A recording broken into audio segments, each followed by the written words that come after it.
The automated flag came in at 0314, station time, 11 contacts, transit drop signatures, ancient mass displacement pattern. The system had not logged in living memory, but had been trained to recognize for exactly this. I was the senior watch officer on the Surface Command floor that night, and I had been one for 9 years. And in 9 years I had never heard the Tier 1 archival contact klaxon sound outside a drill. I heard it then. I was at my station in 4 steps. The contacts resolved on the main board inside 40 seconds. 11 vessels. Configuration. Keth'voran sealing fleet, Imperial period, estimated hull age between 28 and 32,000 years. They had dropped out of transit at the edge of the Sovereignty Corridor, 12 light hours out, almost exactly. And they were broadcasting on a frequency so old that 2 of my junior officers didn't recognize it until translation layer caught up. Then one of them went very quiet and said, "Sir, that's the archival frequency." I told her I knew. I told everyone on the floor to stay at their stations and do their jobs, because that was the only thing that needed saying. The board was already doing the rest. The keth'voran had come back. 30,000 years is a long time to be angry about something. My grandmother's grandmother's grandmother. Going back so far the word grandmother stops meaning anything. Would have looked up at a sealed sky and known, in whatever way a caged thing knows, that something had been done to her world without asking. The keth'voran sealing fleet had arrived in what their records called Year Zero of the archival period. Locked a containment grid over Earth's upper atmosphere. Broadcast a single declaration of species classification. Archived, non-emergent, biosphere preservation status, and left. 11 ships. Same number as now. They had not expected to return for 50,000 years, their standard archival review cycle. Something had brought them back early. We broke the seal in year 400 elf. It took that long because the founders wanted to be certain. Not that they could break it, which became obvious inside a decade, but that when they did, no one would ever be able to put it back. They spent 412 years making sure of that. Then they took the grid apart from the inside, filed the serial number, under voided, and began building. I thought about all of that while I watched the keth'voran fleet hold position at the corridor's edge and do nothing for 11 minutes. They were scanning. The scan results were coming back wrong. I could tell because they ran the scan 11 times. I have seen that before, in drills.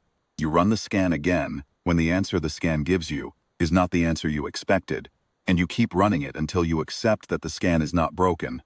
The answer is simply true. At 0341 they opened a channel. The voice that came through was translated by a system we had spent 60 years building specifically for keth'voran linguistic architecture, because the founders had decided in year 800 that if the fleet ever came back, we would understand exactly what they said. The commander identified himself as Archival Executor Veth Salar of the 9th Sealing Mandate, and he informed Earth. He used the word informed, not asked, that the archived population was required to present itself for census verification and await recontainment assessment. His tone was the tone of a man opening a storage locker he had not thought about in a long time. Administrative. Bored. Keyed my response channel, and I took one breath. Not for calm, I was calm. I had been calm since the klaxons sounded. But because the founders had also decided, in year 800, the first human voice the keth'voran heard when they returned should be unhurried. Should sound like a people with all the time in the world, because that is what we were. I told Archival Executor Veth Salar that his census request had been received and logged.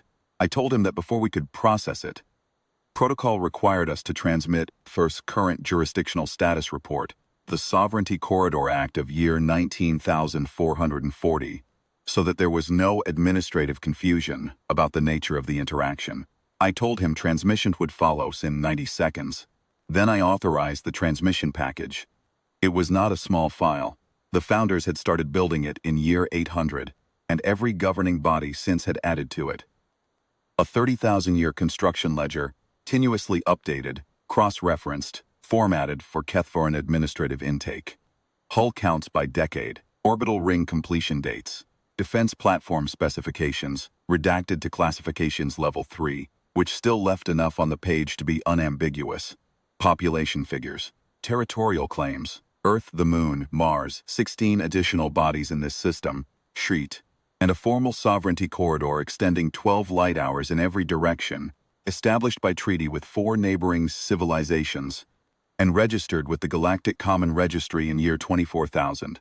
On page 1, paragraph 1, containment grid, serial number, KV7 Aurelian 044, status, voided, date of voiding, year 412 of the archival period, voided by Founders Council, unanimous resolution.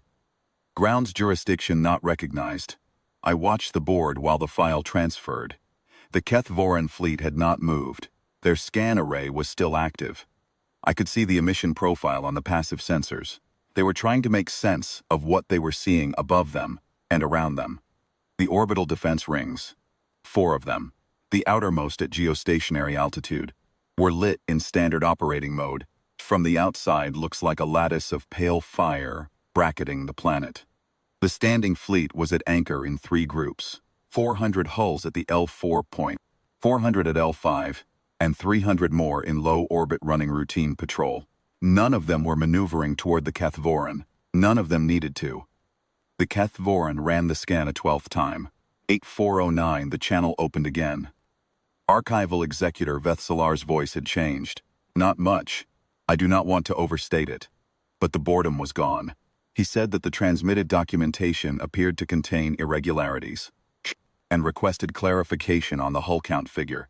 Specifically whether the number 100 referred to the total active fleet or a regional subdivision. I told him it referred to the standing peacetime fleet.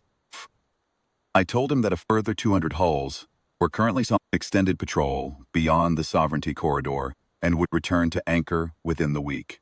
I told him this not to threaten. The founders were very clear that the transmission of information is not a threat. It is a courtesy. But because the Sovereignty Corridor Act required full disclosure of military assets to any vessel filing a jurisdictional inquiry, and his census request had been logged as exactly that. There was a silence of 4 minutes and 11 seconds. I know the exact duration because the floor logs every second of every channel open event, and I have read this one many times since.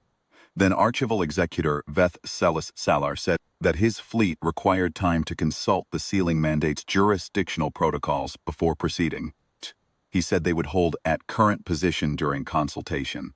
I told him that was acceptable, and that per the Sovereignty Corridor Act, any vessel not registered as a resident or treaty partner was permitted to hold at the corridor's edge for a maximum of 72 hours before being asked, file a formal transit declaration or depart. I said this pleasantly. I said it the way you tell someone the closing time of a building you work in. Factual, without malice, simply the way things are. At 0431, 17 minutes after I had given them 72 hours, keth'voran fleet began their transit spool sequence. I watched the mass displacement readings build on the board, the same signature as arrival, reversed. 11 vessels, same number as before. They were gone by 0447, 19 hours ahead of the deadline. My junior officer, the one who had gone quiet when she recognized the archival frequency, asked me, around 500, whether I thought they would come back again. I thought about the file we had transmitted. I thought about page 1, paragraph 1, line 1, and the 29,600 years of building that came after it. I told her that was up to them. I told her that what was up to us had already been decided. People so back in time, they had no names we could recover, who looked at a sealed sky and made one choice that every generation after them honored, remembered, and built until it cannot happen again. We had built. The sky above Veld Prime was full of what we had built. The keth'voran had scanned 12 times, and still left 19 hours early. I think they understood.